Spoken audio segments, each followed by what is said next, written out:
As you can see here, I have a sink full of dishes that need to be done. We can't do it with Myers Clean Day, so we'll think that that's very water friendly, but I know it is.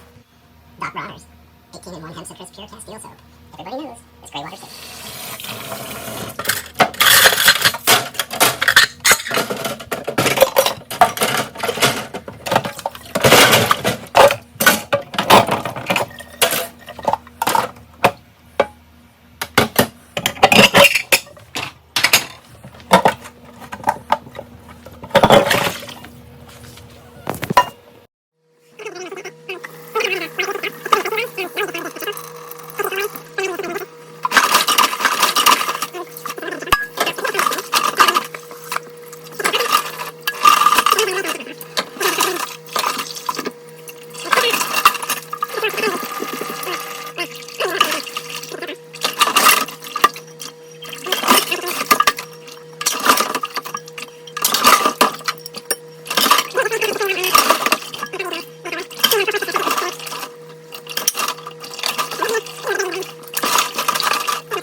And you can see, just with my fingers, put it down on the water.